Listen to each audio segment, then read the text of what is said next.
The housing market isn't just cold, it's frozen solid. By the end of this video, you'll understand why 2025 could be the year everything changes. Because February 2025, Fannie Mae just dropped a bombshell report that has economists reaching for the panic button. Here's what they're not telling you on the nightly news. 5 predictions that will shake the very foundation of the American housing market. And warning, this isn't for the faint of heart.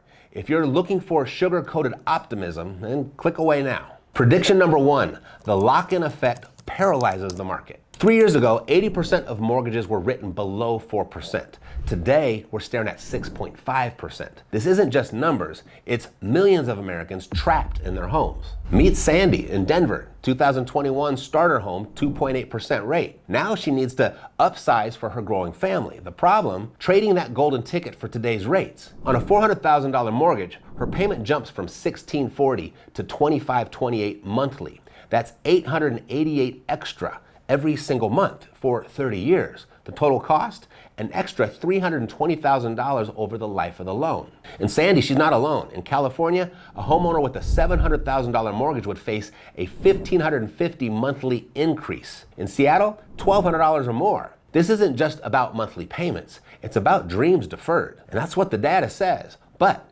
here's what's actually happening on the ground. While 62% of mortgages remain below 4% per CoreLogic, the real story is in regional disparities. In pricey markets like Denver and Seattle, 78% of homeowners face payment increases over $800 a month if they sell. But in affordable Midwest markets, 43% could upgrade without payment shock. So the key insight here is this isn't paralysis, it's strategic stagnation. Savvy homeowners are leveraging equity through HELOCs, up 18% year over year, for renovations rather than selling. While traditional bridge loans often mean sacrificing your low rate, innovative 2025 programs let you tap equity without refinancing your existing mortgage. So consult a mortgage specialist to navigate this possibility for yourself. It's not for everybody, but if the shoe fits, you should consider trying it on. And here's a quick tip for you.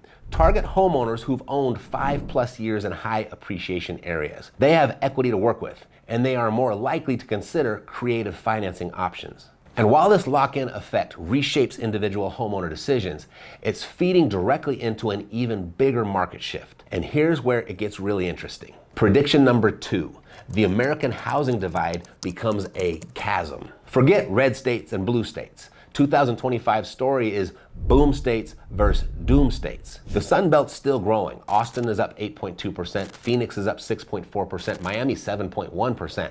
But look north, Chicago, prices are down 2.3%, and Detroit falling 3.1%. And builders know it. In Florida and Texas, permit applications are up 50%, while Northeast applications hit a 10-year low. First-time homebuyers in traditional markets aren't just getting squeezed, they're getting locked out entirely. The numbers tell the story. Median home prices, Austin, $580,000, that's up 8.2%. Cleveland, $220,000, that's down 1.8%. This isn't just a price gap, it's an opportunity gap that's reshaping America's housing landscape. And that's what the data says. But here's what's actually happening on the ground. Builder permits, that tells the real truth.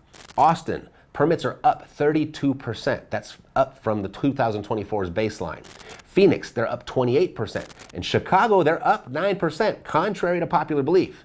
The real divide, affordable versus luxury markets. You see entry-level homes, houses priced less than $300,000. That inventory is down 41% nationwide. While homes of $1 million or more, that inventory is up 19%. And while this geographic divide grows wider, it's creating an even more pressing crisis that nobody's talking about. Prediction number 3, the inventory crisis deepens. The National Association of Realtors' latest bombshell, we're at 2.9 months of housing supply. A healthy market needs 6. Let that sink in. In Seattle, homes under $500,000, just 142 listings. That's down 68% from 2019. And Boston's inventory below 400,000, that dropped 82%. The cause?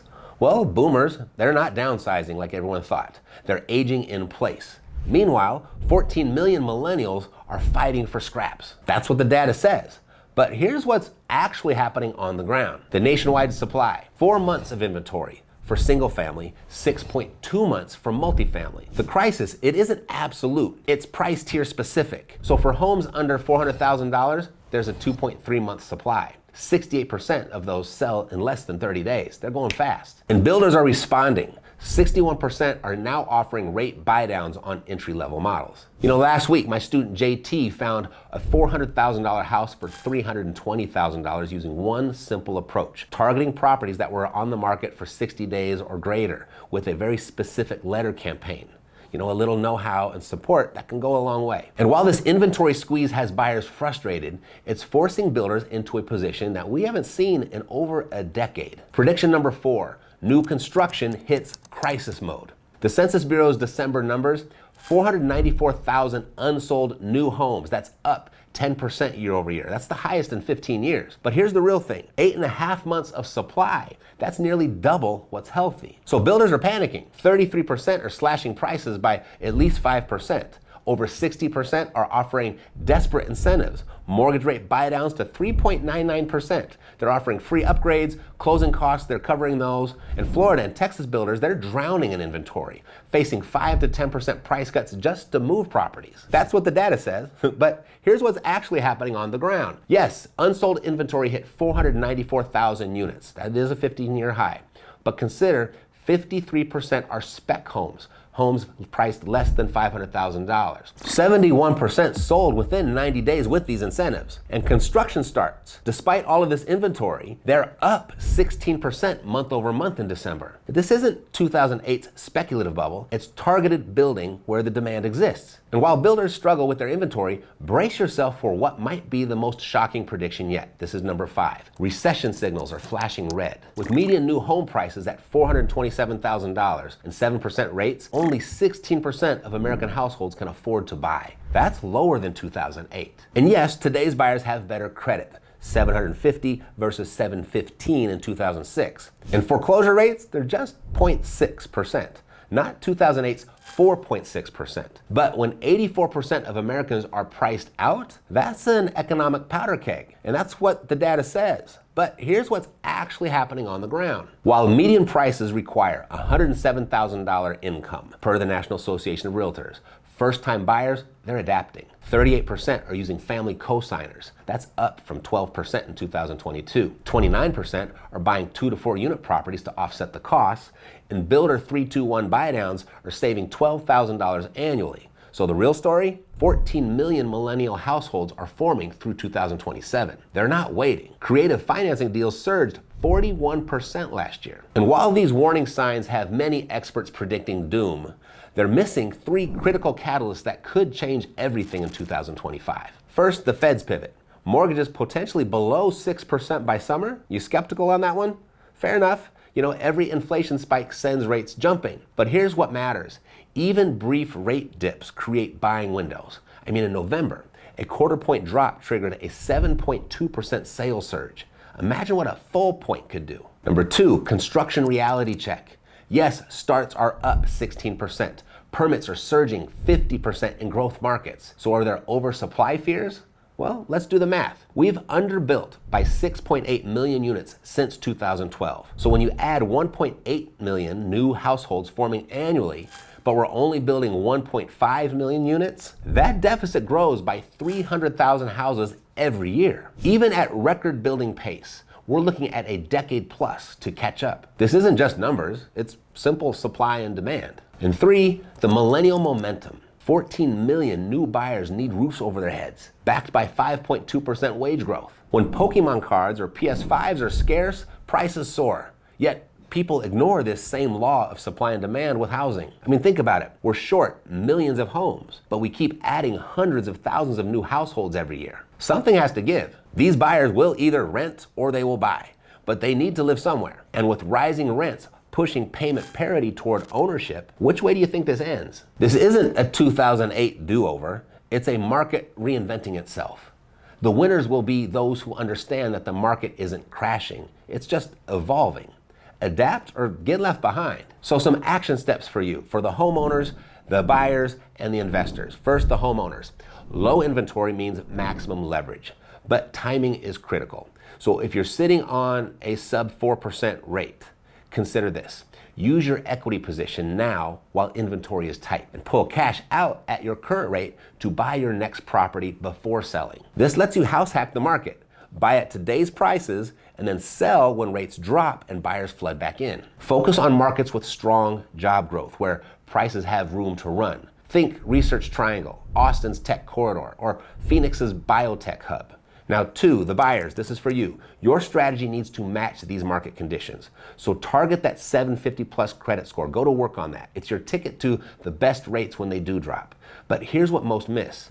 Build relationships with local lenders now because they're gonna call you first when special programs hit. And those special programs, they hit all the time. You want your phone to ring when they do. And then watch those Sunbelt markets. Builders are offering 5 to 10% price cuts plus rate buydowns. Stack these incentives with FHA's 3.5% down program, and suddenly that unaffordable market looks doable. And now number 3, investors, this is for you. I want you to focus on 2 types of properties: over-leveraged new construction in the Sun Belt and aging inventory in growth markets. I mean, the 60 plus days on market, they're proving there now that there's flexibility in price and terms with retail sellers. And there is a 3rd property type because this market's creating the perfect storm for off-market deals. You see, while everyone waits for perfect market conditions, real wealth is built by finding motivated sellers. Fortunes are built in bear markets. I mean, it's said that people who buy real estate during bad markets make 3 times more money than those who wait for good markets. No kidding. Kind of changes your definition of what's good and what's bad, doesn't it? And why is that? Because smart investors know one simple truth. Motivated sellers exist in every market. And there are 3 types of sellers who need solutions regardless of the market timing. The first type, those experiencing personal distress, like divorce, job transfers, inheritances. You know, life, it doesn't wait for market conditions. The second type are those that are experiencing financial pressure, and you can see that through tax liens or missed payments or underwater properties. These situations, they create urgency. And then there's the property problems. Properties that need repairs, or the landlord's got problem with the tenants, or the property's got code violations. These headaches make sellers very flexible on terms. And these sellers, they need creative solutions, seller financing and subject to solutions. But here's the reality. You need to understand these strategies before you need them. You know, last month I predicted that Phoenix and Austin sellers would lead the creative financing revolution. Today, CoreLogic confirms 27% of Southwest sellers now accept lease options or subject to deals. That's triple 2024's rate. The same patterns are emerging in Florida's new construction market, where 41% of builders are offering seller financing to move their inventory. And if you've been following me, you know that my students know how to do this, and they prove it every day. They're locking in off-market deals within 45 days using our proven system, from finding the deal to funding it to closing it. If you'd like to join us, head over to epicapprentice.com for the details. You can answer a few questions, and then I'll personally review your situation for immediate opportunities and wins that we can find for you. 2025 is going to be a defining year in real estate. The question is, which side of history will you be on?